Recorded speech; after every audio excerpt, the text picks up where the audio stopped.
All right, Shalom. Shalom. I want to give all glory, honor, and praise to Yahweh Bahasham, Yahweh Shai Bahasham, Rachahakwadash. Double honors to the apostles and the elders of Great Millstone who teach and rule well, taught me this truth. Shalom to the elect. First and foremost, 144,000 pushing this truth in all sincerity in the four quarters of the earth. Lord willing, we be that number. Hey, it's your brother, Tabari Aquana, coming at you with a quick lesson. Lord willing, it's edifying. Got an article here from nytimes.com. That would be New York Times. And it says, the war is shifting. The war is shifting Europe's politics away from Israel. The recognition of Palestinian statehood by Spain, Ireland, and Norway highlights the changing center of gravity. But there also are staunchly pro-Israel nations in Europe. Okay? And so we know that Spain and Ireland are part of the EU. Okay, and we know that NATO and the EU make up the beast. Okay, of which the whore rides. Okay, in Revelation, the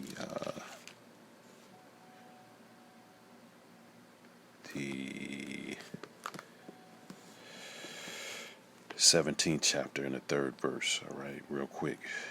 So he carried me away in the spirit into the wilderness, and I saw a woman. That woman is America. Sit upon a scarlet-colored beast. That scarlet-colored beast, NATO and the EU, full of names of blasphemy, having 7 heads and 10 horns. So the 7 heads are the kingdoms that are currently in power, and the 10 horns are the economic portion of that whole beast system. All right, which is basically the EU, and the 10 horns has evolved into basically 27 countries. It's not just 10; it's more than 10 now. So,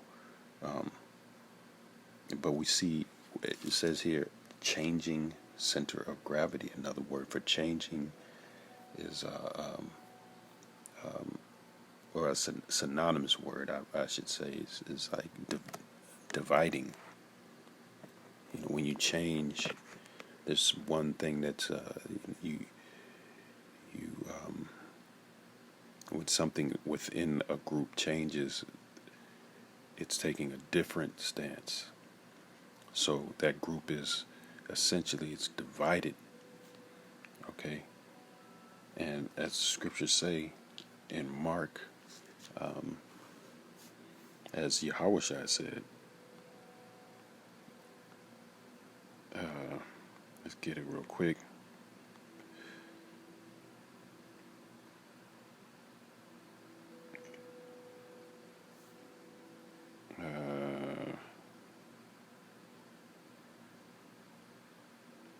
I like the one in Mark. Bear with me for a second. Okay, they want to give it to me. So we'll go with this one.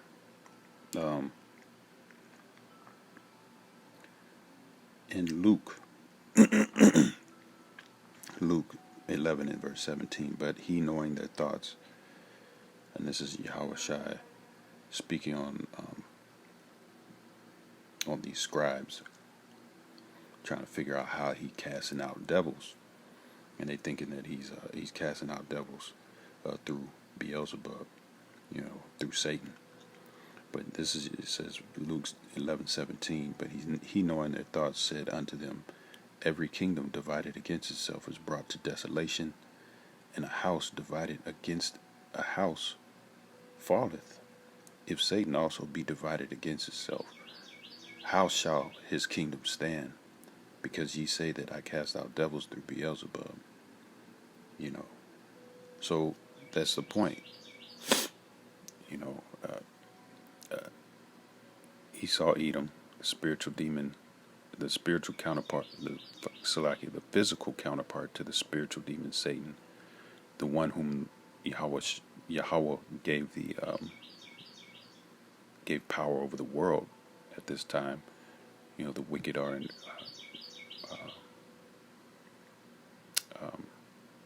Job 9:24. So the wicked are in control of the world. Who's the wicked? Esau, Edom. How are they in control of the world? Through this beast system, which is the revival of the ancient pagan Roman system. So this is New Rome all over again through NATO and the EU. Okay, through that beast system. All right, which is the bottom of the statue in Daniel, the 2nd chapter, which we're going to get. Okay, because this is going to show, Daniel giving the interpretation of that dream, Nebuchadnezzar's dream, is going to show how prophecy is speaking with this stance by Spain, Ireland, and Norway. Which Norway is also closely tied in with those European Union over there. I don't think it's a part of the EU necessarily, but just to be over there, you got to be doing heavy business with those EU partners, with those EU countries. So let's get it. And then let's jump straight to the point. Daniel 2 and verse 31. Thou, O king, this is Daniel speaking, thou, O king, sawest, and behold, a great image. This great image, whose brightness was excellent, stood before thee, and before Salakia, and form thereof was terrible. All right. So Daniel said, "Man, you saw a big, great image, big, great statue." It says this, verse 32, Daniel 2:32. This image's head was of fine gold, and that's Nebuchadnezzar. You can go to the 38th verse to confirm that. His breast and his arms of silver, and that goes into so the head is the Babylonian Empire, which is also the lion. The chest and the arms is the Medo-Persian Empire, which is also the bear. All right.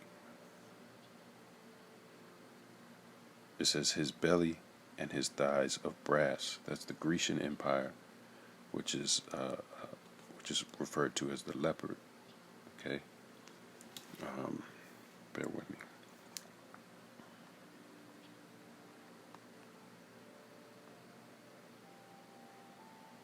So in Daniel the 7th chapter, and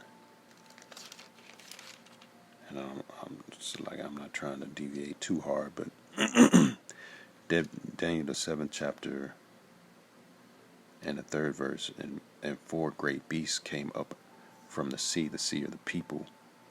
All right, diverse one from another. So 4 great beasts refers to 4 major empires. Okay, so you can kind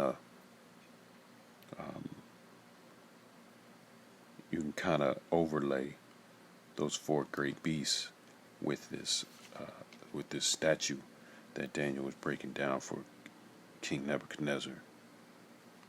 Okay, and they line up. So once again, the head of gold is the Babylonian Empire, which is also referred to as the lion in Daniel's 7th chapter. The silver, the arms and the chest are the Medo-Persian Empire, also referred to as the bear in the 7th chapter of Daniel.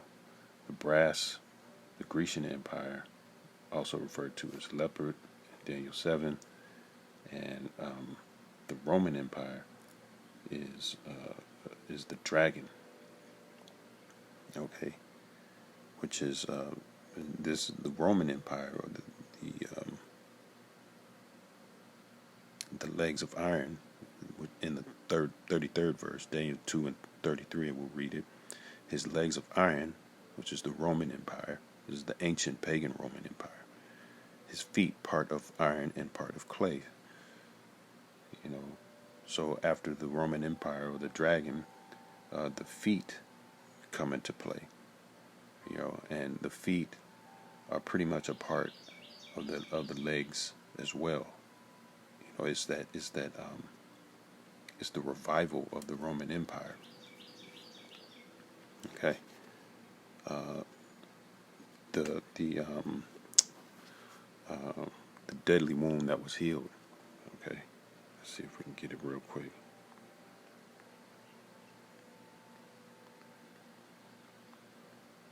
The 13th chapter. Let's go to Revelation 13 real quick. 13 and